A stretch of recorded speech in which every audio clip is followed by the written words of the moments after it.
Entonces, existen todas las condiciones objetivas como para poder crear una fuerza política arrolladora, digamos. Podría darse el mismo caso que se dio en Bolivia, ¿verdad? Evo Morales sube con el 52 y tantos % y 3 años después logra el 60, casi 68%, ¿verdad? ¿Por qué? Porque canalizó políticamente ese gran descontento que hay en las clases subalternas. ¿Será posible que Lugo pase del 40 al 60 y tantos % en 3 años? Bueno, eso va a depender mucho si él confía más en el pueblo o confía más en los factores, en los poderes de hecho, de facto. Usted nombra a Bolivia recién y en ese punto, incluso antes de asumir y antes de la nacionalización de los hidrocarburos, una de las primeras cosas que venía anunciando Lugo es que no se podía seguir subsidiando, de Evo Morales se podía seguir subsidiando el gas a Brasil y Argentina, digamos, dos potencias de la región, y Bolivia, un país pequeño con los problemas que ha tenido, un gas a ese precio. Y lo primero que consiguió fue renegociar ese precio del gas y así obtener, digamos, ingresos para el Estado que fueron distribuidos socialmente. ¿Cree que Yacyretá y Itaipú pueden ser dos paradigmas similares en eso? Teniendo en cuenta también las dificultades que nombra usted. Sí, no, hay diferencias importantes, digamos. El gas boliviano estaba todo en territorio boliviano, esa es la primera gran diferencia, ¿verdad? Y en el caso de Itaipú y Yacyretá median acuerdos bilaterales. Yo no descarto, digamos, que, sobre todo en el caso brasileño, que es más difícil, yo creo que mientras esté el actual gobierno argentino, las negociaciones sobre Yacyretá serán más fáciles que las que van a hacer con Itaipú, y sobre todo por la importancia relativa que Itaipú tiene para Brasil, sobre todo por abastecer en un alto porcentaje a la zona más industrializada de Brasil, que es el estado de San Pablo, ¿verdad? Entonces ahí las negociaciones pueden llegar a ser más difíciles y no se descarta que eventualmente pueda llegar a un tribunal internacional tipo La Haya para dirimir esos conflictos. Claro que puede hacerlo y tiene que hacerlo Lugo, porque si no hace eso que era como su segunda promesa electoral, la primera era la reforma agraria, la segunda la renegociación de los tratados, entonces la pérdida de credibilidad será tremenda, digamos, para él, y políticamente puede considerarse ya un cadáver si no hace esas dos cosas, ¿no? A menos que, como digo, caigan las mallas de esta oligarquía ganadera, sojera y multinacional que está en este momento rigiendo los destinos del país. En términos de integración regional, la impronta, más allá de que en los últimos 10 años han surgido gobiernos progresistas, gobiernos, por darle un calificativo globador a todos, sigue primando la lógica mercantilista o comercial y continúan las asimetrías. ¿Cómo puede modificarse eso y lograr lo que podríamos llamar una integración, o bien se ha llamado de los pueblos, o bien una integración desde abajo en el cual la parte comercial o mercantilista vaya cediendo a otro tipo de relaciones? Bueno, en ese sentido yo creo que, o sea, los indicios que existen permiten suponer que el gobierno Lugo va a tener una política bastante más progresista en el campo internacional y, como ya lo mencionó él, digamos, la prioridad en las relaciones internacionales va a ser el Mercosur. Además, el canciller que puso, el señor Alejandro Ahmed Franco, es realmente un lujo para el gabinete de Lugo, un profesor universitario, catedrático, estudioso, publicó algunos libros, entre ellos sobre la migración, etcétera. Es una persona realmente... Y Ahmed Franco también dijo que la prioridad sería Mercosur. Y ninguno de los dos tiene lo que podríamos llamar una admiración profunda al dios mercado, digamos, ni Lugo ni Ahmed Franco, ¿verdad? Por lo cual podría suponerse que si hay iniciativas que profundicen el Mercosur en el campo social, en el campo cultural, en el campo político, la administración Lugo va a apoyar todo eso. Con respecto a las asimetrías, bueno, eso depende mucho de cómo le vaya a Brasil y Argentina. Por lo pronto, la visita de Chávez ya hizo que se anunciaran algunas cuestiones importantes que tienen que ver precisamente con las asimetrías, ¿verdad? Porque, digamos, una cosa son las asimetrías macroestructurales, digamos, que, bueno, van a ser muy difíciles de subsanar, digamos, ¿no? O sea, no con un FOSEM que te dé 15 millones de dólares para vivienda vas a solucionar el problema de vivienda con un déficit habitacional espantoso.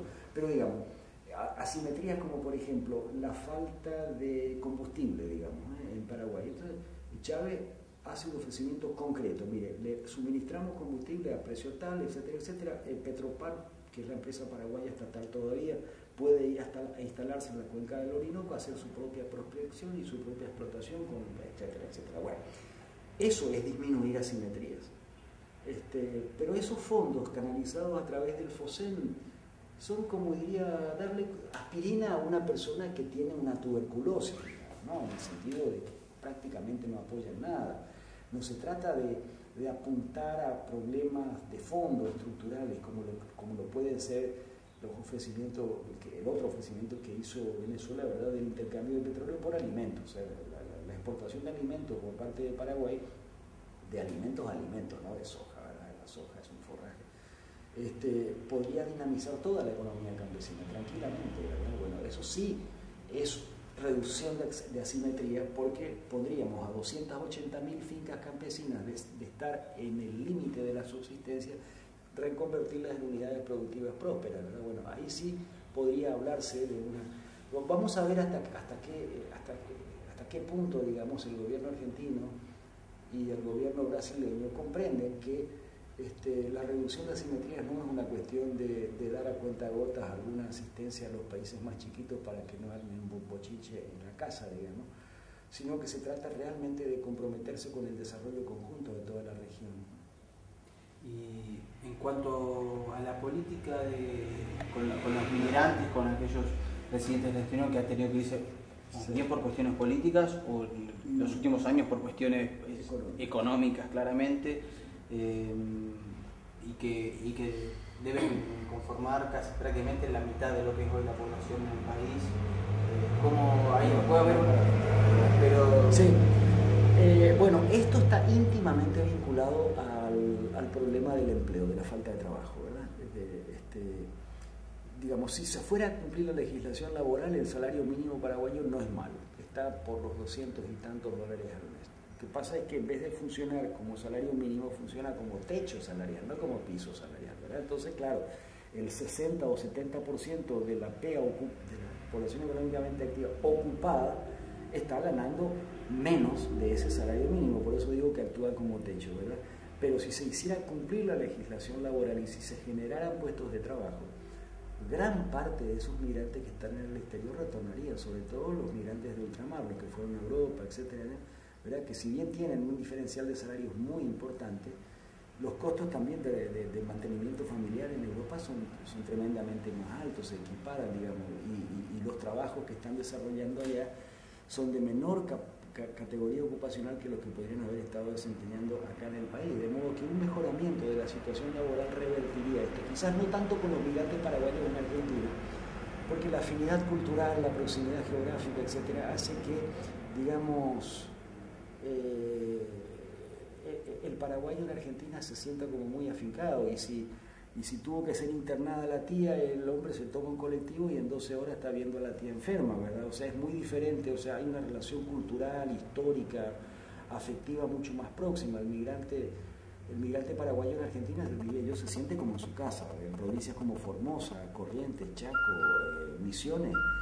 El paraguayo en Argentina se siente en su casa, o sea, prácticamente no encuentra diferencias culturales.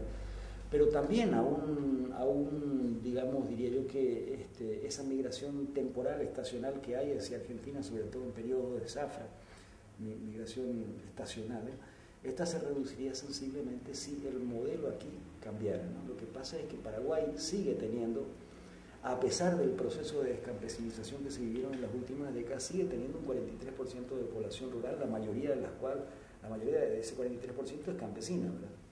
Entonces, cuando las multinacionales o los ojeros avanzan sobre el campo, están avanzando en realidad sobre tierras campesinas. Entonces está produciendo una masacre social impresionante, ¿verdad? Si eso para, la recampesinización sería un hecho. Si eso se apoya, digamos, con un programa de exportaciones no tradicionales, pero exportaciones de alimentos, no de forraje, también se dinamizaría todo ese sector y consecuentemente esa emigración se reduciría hasta el punto de que se podría pensar en una migración de retorno, como se dio ya en el 2001, en el 2002, digamos, con el caso de Paraguay en Argentina, cuando vino la debacle del peso, ¿verdad?, en diciembre del 2001. O sea que la migración es un tema muy sensible a las oscilaciones económicas, y si hay un pequeño mejoramiento en Paraguay, esa situación puede revertirse con relativa facilidad. Y el rol de las Fuerzas